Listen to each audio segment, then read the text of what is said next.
Bismillahirrahmanirrahim. Assalamualaikum warahmatullahi wabarakatuh. Alhamdulillah. Allahumma salli ala Sayyidina Muhammad wa ala ali Sayyidina Muhammad. Yang sama-sama kita hormati Bapak PJ Bupati Belitung beserta jajaran, Bapak Sekda, para asatiz, guru-guru kita, Al-Mukarram, Ustadz Kemas Ali, Ustadz Kurnia, alim ulama, cerdik pandai, tokoh masyarakat, Bapak Ibu, hadirin hadirat yang tak dapat saya sebutkan satu persatu. Insya Allah kita semua dimuliakan Allah Subhanahu wa ta'ala. Amin ya rabbal alamin. Innallaha idza ahabba 'abdan ista'malahu. Kalau Allah suka kepada seorang hamba, maka hamba itu dipakainya, digunakannya. Kita kalau suka sama baju itu kita pakai, kita gunakan. Suka kita sama cincin itu kita pakai. Kalau Allah suka sama hamba itu dipakainya untuk menolong agamanya. Nah, jadi mudah-mudahan kita termasuk yang dipakai Allah untuk menolong agamanya. Jadi ada beberapa kekeliruan orang, termasuk orang-orang tua pun keliru. Ustadz, bagaimana cara berangkat ke Mesir? Kata beberapa jamaah. Ya, saya bilang, tamat pondok, ikut tes, urus paspor, bisa berangkat. Yang mau berangkat nih siapa, Pak? Anak saya. Anaknya mau? Enggak. Kalau gitu bapak aja yang berangkat. Jadi banyak orang tua menganggap menolong agama ini mesti jadi ustadz tamat Al-Azhar Mesir. Padahal kalau anaknya tidak punya kemampuan, dia tidak akan pulang menolong agama. Justru pulang itu dia tidak jadi Nabi Musa, dia jadi Fir'aun. Kalau tak percaya sama saya, tanya sama Ustadz Iskandar. Jadi pakailah apapun yang sudah ditempatkan Allah kita di dunia ini, pakai dia untuk menolong agama Allah. Buktinya tadi malam acara besar bisa terwujud, itu bukan karena Ustaz Abdul Somad, tapi karena orang-orang yang dipakai Allah dengan jabatannya masing-masing. Nah, jadi disitulah nampak hebatnya kalau kita berjamaah bersama-sama. Jadi saya sudah berjanji lama dengan saya, Ustadz Kemas Ali, Habib Mahdi, dengan Pak,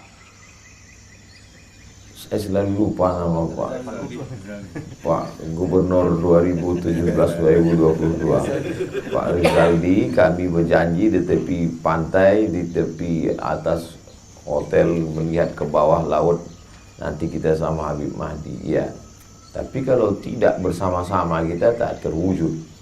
Maka dalam ayat yang saya baca di rakaat pertama tadi, wa'tasimu bihablillahi jami'an, bersama-samalah kamu dalam agama Allah ini jami'an. Tapi di ujungnya tidak koma, sebelum wakaf ada koma, belum titik.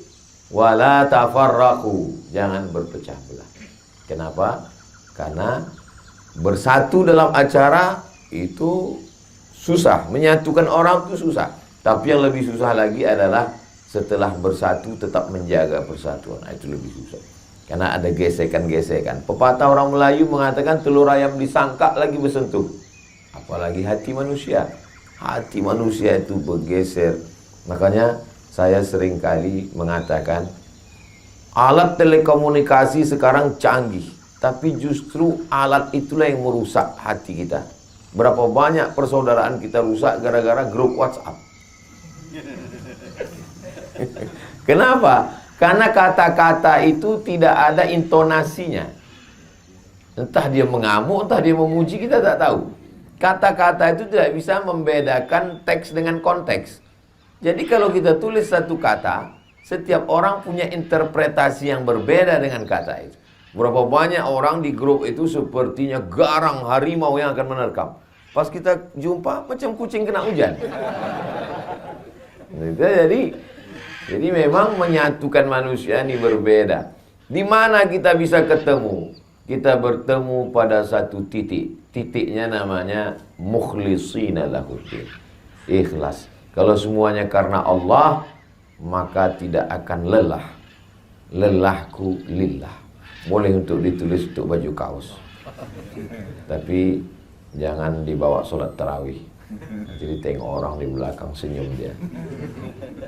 Kalau kita sudah disatukan Allah dalam agama ini, maka dengan segalanya, Pak PJ dengan kekuasaannya, Ustadz dengan ilmunya, ada hamba Allah yang dulu pernah mengurus grup band jadi mengurus Ustadz.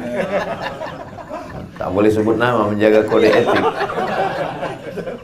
Itu kan mirip-mirip semua. Ngurus pentas, ngurus sound, ngurus pengawalan, ngurus ketertiban penonton. Bedanya yang dulu penonton sekarang disebut jamaah. Yang dulu yang tampil itu membawakan lagu-lagu setan, sekarang membawakan sholawat, tausiah. Itu aja, tapi entertainnya sama. Ilmunya itulah yang dibawa menolong agama ini. Jadi kalau ada orang-orang yang dulu punya kemampuan show, entertain, lalu kemudian setelah dia taubat ditinggalkannya semua. Dulu abang bisa ngurus-ngurus acara nih. Itu dunia jahiliyah udah saya tinggalkan Pak Ustaz. Oh tidak ditinggalkan. Makanya kata Nabi, khiyarukum fil jahiliyah, khiyarukum fil Islam. Kalau dulu di zaman jahiliyahnya dia adalah orang terjahat, maka setelah dia masuk Islam, dia berubah jadi orang baik, tapi dunia itu tak dia tinggalkan. Contoh, Khalid bin Walid. Ketika perang Uhud, Khalid bin Walid lah yang menyerang Nabi di bukit Uhud itu. Ini bukit Jabal Rumat, bukit pemanah.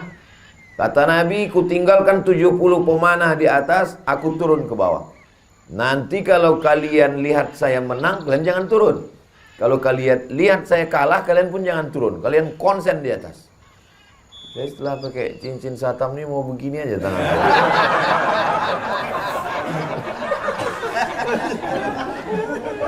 Rupanya pasukan Nabi menang di bawah. Mereka tak tahan melihat harta rampasan perang, turun mereka. Begitu turun pasukan pemanah dari atas, datang pasukan Khalid bin Walid dari belakang. Kalah pasukan Nabi. Tapi setelah Khalid bin Walid masuk Islam, dia tidak baca Yasin di masjid. Dia tidak hanya duduk berzikir, dia tetap menjadi panglima perang. Bedanya, dulu menyerang Nabi, sekarang membela Nabi. Jadi sekarang banyak fenomena hijrah, pengusaha bertaubat, setelah habis itu duduk di masjid. Pas ditanya, gimana ruko bapak, gimana kebun sawit bapak, gimana bisnis bapak, gimana tambang bapak? Sudah saya tinggalkan semua. Saya mau mati. Ya kalau mati kok tidak? Saya banyak ketemu orang mau resign. Saya mau resign nih Pak Ustaz. Orang kalau ngomong jangan patah, biarkan dia habis ngomong. Setelah habis dia bilang selesai semua, lalu saya tanya, kalau bapak resign, keluar dari kantor, keluar dari BUMN, keluar dari ASN, siapa yang duduk di kursi bapak tinggalkan itu? Apa yakin yang menggantikan bapak lebih soleh, lebih baik daripada bapak? Enggak ada Pak Ustaz, setengah setan yang menggantikan. Berarti bapak membiarkan amanah ini diambil orang. Iya Pak Ustaz, tapi saya tak tahan duit-duit haram ini. Kasih ke saya. Jadi banyak orang berpikir yang dipikirkannya dirinya aja sendiri. Padahal kalau segenggam kekuasaan itu di tangannya, banyak yang bisa dia lakukan. Jadi kalau ada orang berpikir yang penting saya sholat subuh, yang penting saya puasa Senin Kamis, yang penting saya tahajud malam, yang penting saya berzikir. Kalau begitulah cara berpikir, takkan merdeka Palestina oleh Salahuddin Al-Ayyubi. Tidak akan menang umat Islam melawan Konstantin oleh Muhammad Al-Fatih. Takkan menang Islam berkuasa di Spanyol oleh menjebol Selat Gibraltar oleh Jabal Tariq. Kenapa? Egois, berpikir diri sendiri. Nabi ketika menerima wahyu, Iqra bismi rabbikal ladzi khalaq, khalaqal insana min 'alaqin, Iqra wa rabbukal akramul ladzi 'allama bil qalam, 'allamal insana ma lam ya'lam, di atas Jabal Nur. Apakah ketika itu dia hanya baca Quran? Tidak. Setelah menerima wahyu dia turun ke bawah, jumpa dengan Abu Jahal, jumpa dengan Abu Lahab, berinteraksi sosial dengan manusia. Nah sekarang banyak orang kalau bertobat ke masjid, menegur kita pun dianggapnya kita setengah setan. Padahal kita adalah masih lagi di dunia, masih kita berjuang. Jadi paling tidak menolong agama Allah ini ada 5 manusia. Yang pertama adalah orang yang bisa menggunakan telunjuknya. Kalau ditunjuknya jalan berlobang, langsung licin beraspal. Kalau ditunjuknya acara, langsung jadi. Beda sama saya. Saya tunjuk beberapa jalan sampai sekarang belum beraspal. Saya tak ada kekuasaan. Orang-orang yang punya kekuasaan ini dipakai untuk menolong agama Allah luar biasa. Tunjuk jalan, berdiri pondok pesantren. Tunjuk lagi tanah, berdiri Islamic Center. Tunjuk lagi, berdiri tahfiz Quran. Tunjuk lagi, keluar perda, perbuk, pergub, madrasah diniyah. Tunjuk lagi, berdirilah lembaga-lembaga, Badan Amil Zakat Nasional, Bank Muamalat, LPTQ, Lembaga Pengembangan Tilawatil Quran, Badan Wakaf Indonesia. Itu kan atas persetujuan telunjuk. Itu tak selesai dengan ceramah. Itu tidak selesai dengan tabligh akbar. Tabligh akbar itu hanya permulaan start untuk berbuat. Kenapa? Opini publik dipengaruhi dengan tabligh akbar. Betapa dulu terjadi perubahan. Dulu masih saya ingat tahun-tahun 90-an zaman saya SMP. Itu dulu anggota dewan kalau mau kampanye ngundang penyanyi dangdut. Sekarang terjadi perubahan, ustadz ceramah. Terlepas dari plus minusnya, bahwa terjadi ada perubahan opini publik. Apa maknanya? Publik sudah berubah. Akibat apa itu? Banyaknya tabligh akbar, pengajian. Maka orang-orang yang punya telunjuk, maka di ujung telunjuknya bisa dipakai untuk menolong agama Allah Subhanahu wa taala. Jadi saya subuh ini semangat nih karena banyak orang yang bertelunjuk yang bisa pakai. Nah, tapi kalau udah di depan saya orang-orang yang pensiun, pernah saya diundang ke acara. Itu saya tak terlalu semangat. Saya ceritanya bagaimana menghadapi sakratul maut. Tapi ucapan saya. Kenapa? Karena saya suka kali kalau saya jumpa sama orang, saya katakan bahwa semua ini berakhir, tapi kita mau meninggalkan sesuatu. Sampai saya di Kairo tahun 2017. Setelah pulang 2002 saya tak pernah ke Mesir lagi. Terus 2017 saya datang lagi karena rindu, sebulan saya di sana. Diundanglah sama KMM, Kesepakatan Mahasiswa Minangkabau. Bagus sekali rumahnya, 3 lantai. Di bawah tuh basement, lantai 1, lantai 2, lantai 3, atap lapang. Kanan, kiri, kamar, besar rumah, bisa berkumpul. Saya bilang, bagus sekali rumah kalian ini. Ini Pak Gubernur kami yang belikan Pak Ustaz. Sudah berhenti dia dengan 1 tanda tangan. Mengalir berapa banyak orang yang akan belajar sampai hari kiamat. Hanya dengan 1 tanda tangan. Lalu kemudian saya jumpa dengan beberapa sahabat-sahabat yang dekat. Saya bilang, bagusnya Pak, kalau kita tidak ulama, tapi kita bisa dapat amal jariah. Bapak kirimlah ini anak-anak yang tercerdas, terpintar, buat tes, berangkatkan. Kemarin datang dia ke rumah menyambut bulan puasa. Alhamdulillah Ustaz Somad, sudah kita kirim 10 ke Mesir. Masya Allah. Makannya Pak, saya tanggung. Saya cemas juga dikirimnya, meninggal orang. Nah, apa makan dia di Mesir kan? Kami tanggung Pak Ustaz. Ongkos pulangnya Pak, kami tanggung. Lapang saya. Apa untungnya sama Ustaz? Tak ada untung, tak ada. Anak kemanakan saya masuk di situ, keluarga saya tak ada. Tapi membalaskan sakit hati saya dulu. Karena saya dulu berangkat tak ditanggung Pemda. Sakit hati saya. Berangkat tak ditanggung, beasiswa tak dikasih, pulang. Berangkat tak diantar, pulang tak dijemput.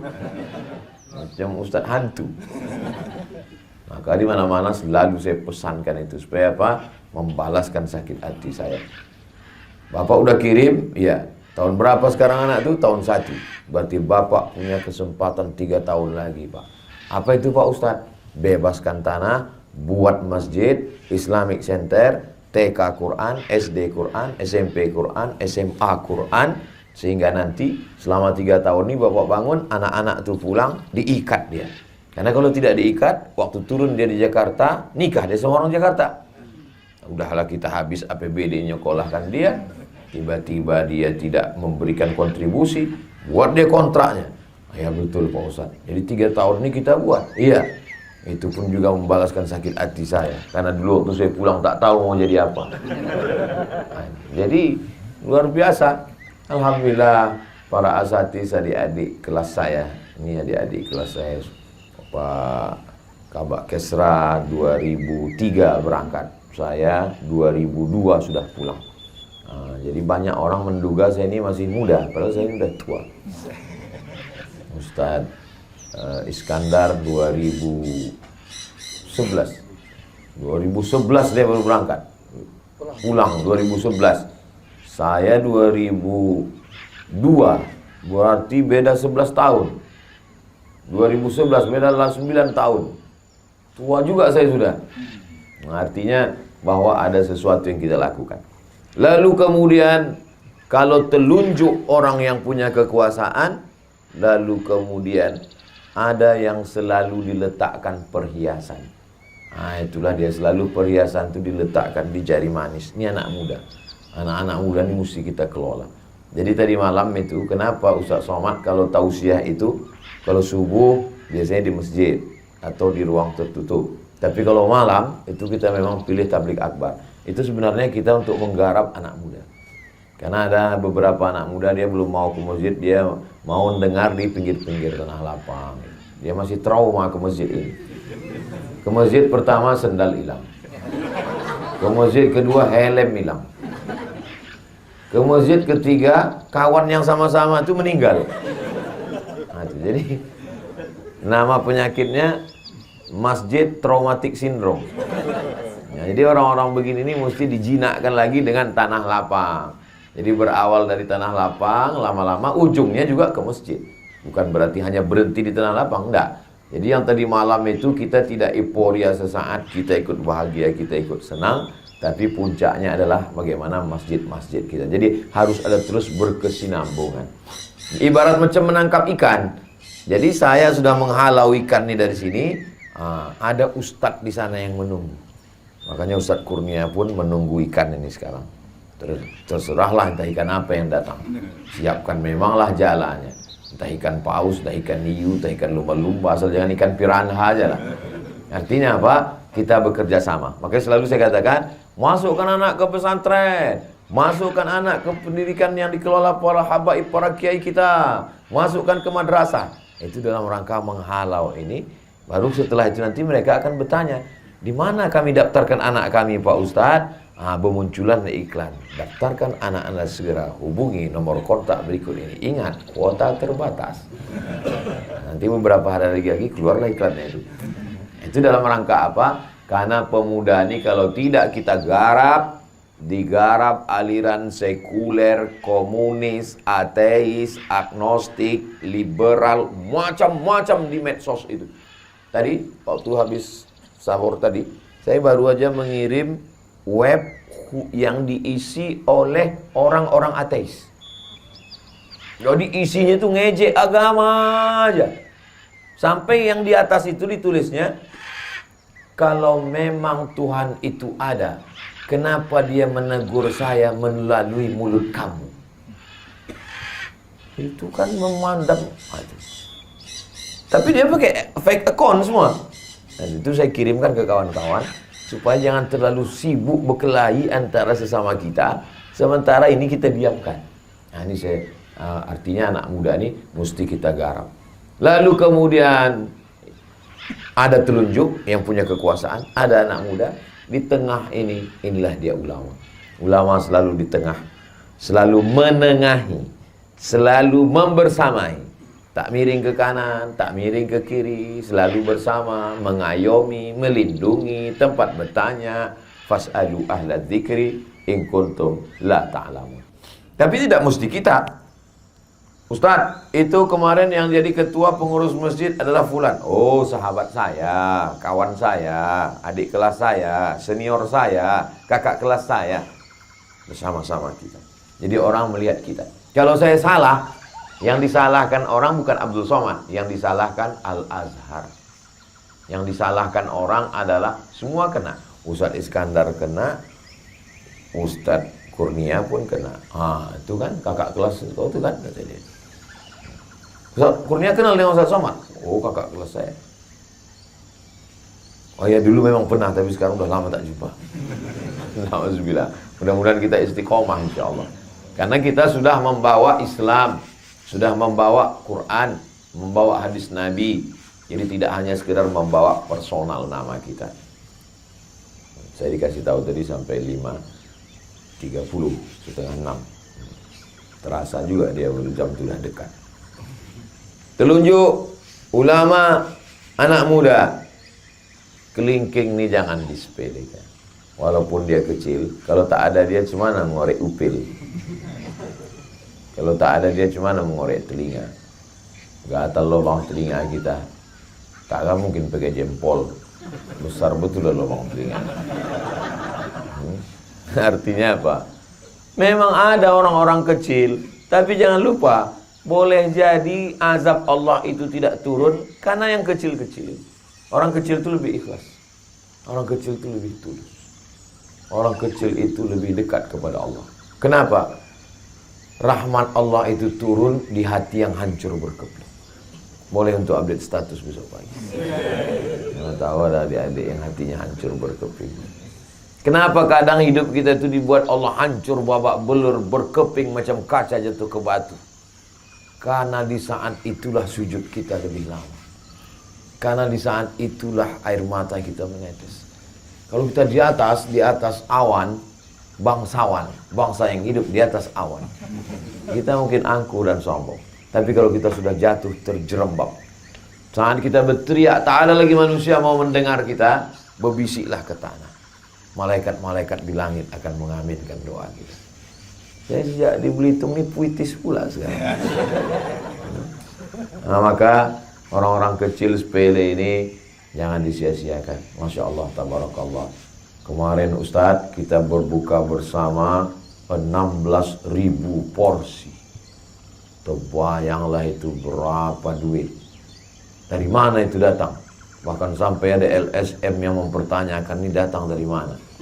Tapi panitia kita luar biasa. Kalau abang mau nambah duitnya silakan datang. Dan mantap. Gak perlu marah-marah. Gak perlu ngamuk-ngamuk. Kenapa tanya-tanya? Ini tak perlu. Ini dari mana duitnya? Kalau mau nambah silakan datang. Kalau nggak mau nambah, ya paling tidak jangan nambah beban. Kan sudah. Lebih baik lembut tapi mengena. Untuk apa keras tak kena? Begitulah. Dari mana jawaban-jawaban lembut itu datang? Dari Allah.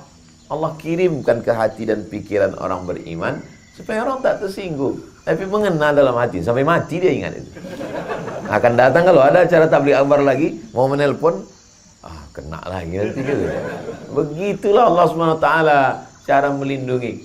Kadang kita tak pernah terpikirkan sesuatu, tapi Allah yang membisikkan.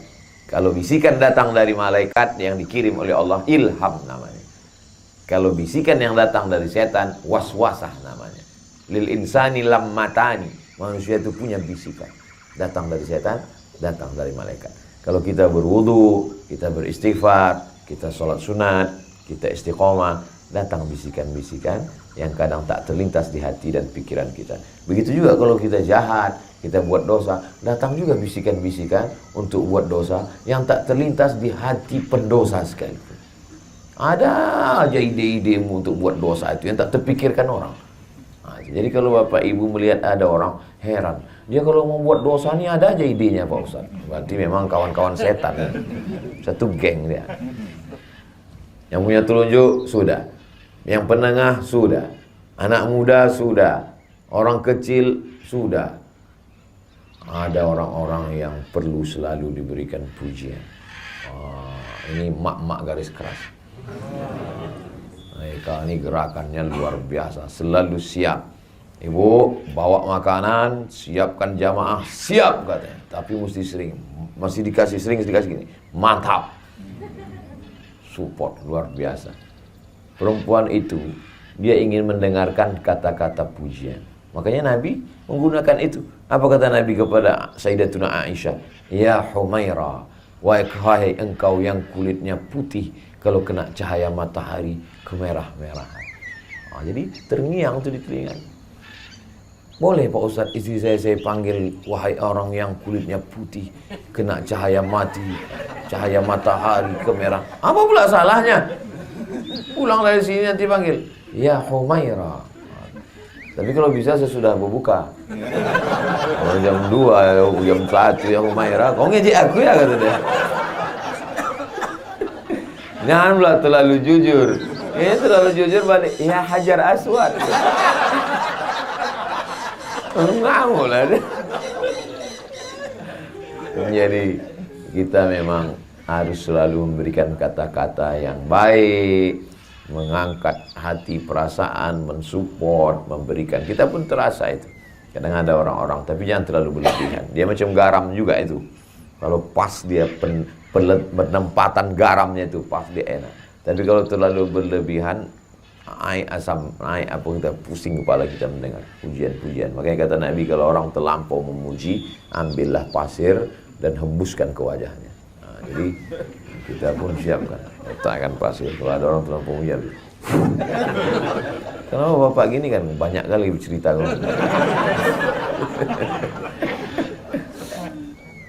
Saya mohon maaf, duduk di atas ini bukan kemauan saya. Ustaz Kurnia yang ngasih kursi. Begitulah sibuknya kemarin orang mencari kursi. Saya dikasih pula kursi. Kenapa saya dudukkan di sini? Biar sejajar sama kamera. Ini saya jelaskan supaya jangan ada dusta di antara kita. Nah, setelah pertemuan ini kita tidak berpisah, karena kita akan selalu bersama dalam doa. Tak putus doa saya untuk Pak PJ beserta Ibu, Pak Ezaldi beserta Ibu, untuk Pak Sekda beserta Ibu, untuk seluruh Belitung saudara-saudara saya dalam La ilaha illallah Muhammad Rasulullah SAW. Mudah-mudahan Allah menjaga bapak-bapak Ibu semua. Allah menjaga Belitung, Allah menjaga saudara-saudara kita sebangsa setanah air, dijadikan Allah negeri ini baldatun thayyibatun wa rabbun ghafur. Keluarga kita sakinah, mawaddah, warahmah, anak-anak kita soleh dan solihah. Istiqomah kita sampai mati dalam la ilaha illallah. Ala hazihi niyah, untuk niat yang baik ini. Al-Fatihah. A'udzubillahi minasyaitonir rajim. Bismillahirrahmanirrahim. Alhamdulillahirabbil alamin. Arrahmanir rahim. Maliki yaumiddin. Iyyaka na'budu wa iyyaka nasta'in. Ihdinas siratal mustaqim. Siratal ladzina an'amta 'alaihim ghairil maghdubi 'alaihim waladdallin. Amin. Allahumma inna nas'aluka salamatan fid din. Selamatkan kami dalam agama kami, dalam akidah Ahlussunnah wal Jamaah. Jangan sampai anak cucu kami murtad, na'udzubillah. Jadikan mereka istiqamah dalam iman dan Islam. Wa afiatan fil jasad. Sehatkan badan kami supaya kami bisa beribadah, menolong agamamu. Wa ziyadatan fil ilmi. Tambahkan ilmu kami supaya benar amal kami. Wa barakatan fil rizqi. Berkahi rezeki kami supaya kami bisa menolong dengan wakaf, zakat, infak dan sedekah. Wa taubatan qablal maut. Dosa kami banyak, berikan kami taubat sebelum mati. Wa rahmatan indal maut. Curahkan rahmatmu ketika kami mati. Wa maghfiratan ba'dal maut. Berikan kami ampunan sesudah kami mati. Allahumma hawwin alaina fi sakaratil maut. Ringankan kami ketika melewati sakaratul maut, ya Allah. Wan najata minan nar. Selamat dari api neraka. Wal afwa indal hisab. Maafkan kami ketika nanti segala amal kami akan dihisab, dihitung di hadapan. Rabbana hab lana min azwajina. Jadikan pasangan hidup kami, suami, istri, anak-anak kami qurrata a'yun, sejuk dipandang mata, menenangkan hati kami. Rabbana hab lana minas shalihin. Jadikan anak kami anak-anak yang soleh dan solihah. Rabbana ighfir lana dzunubana wa liwalidayna. Ampunkan dosa kami, kedua orang tua kami, wa limasyayikhina, guru-guru kami, wali zu'ama'ina, pemimpin-pemimpin kami yang soleh, yang baik. Waliman hadarana, saudara-saudara kami yang hadir dalam majelis salat subuh ini. Waliman ghaba anna, yang tak dapat datang karena sakit, karena uzur syar'i, karena satu dan lain hal. Allahumma hdi qaumana, saudara kami yang belum dapat hidayah, bukakan pintu hidayah untuknya, ya Allah. Allahumma khtim lana bi husnil khatimah, wa la takhtim alaina bi su'il khatimah. Allahumma ja'al akhir kalamina, jadikan akhir kalam kami inda intihai ajalina, ketika ajal kami sampai, kalimat yang keluar dari mulut kami, la ilaha illallah Muhammadur Rasulullah sallallahu alaihi wasallam. kalimat haqqin 'alaiha nahya, dengan itu kami hidup, wa 'alaiha namutu, dengan itu kami mati, wa biha nub'atsu, dengan itu kami akan dibangkitkan di padang mahsyar. Rabbana atina fid dunya hasanah wa fil akhirati hasanah wa qina adzabannar. Wa sallallahu ala sayyidina Muhammad wa ala alihi washabbihi wasallam. Walhamdulillahi rabbil alamin. Taqabbalallahu minkum inna wa minkum taqabbal ya. Terima kasih kepada Bapak Ibu semua. Mohon maaf atas segala kesilapan dan kekhilafan. Kami akan bertolak menuju Palembang. Besok pagi saya pulang ke Pekanbaru. Mohon maaf lahir dan batin. Minal aidin wal faizin. Taqabbalallahu minna wa minkum sholihal a'mal. Wassalamualaikum warahmatullahi wabarakatuh.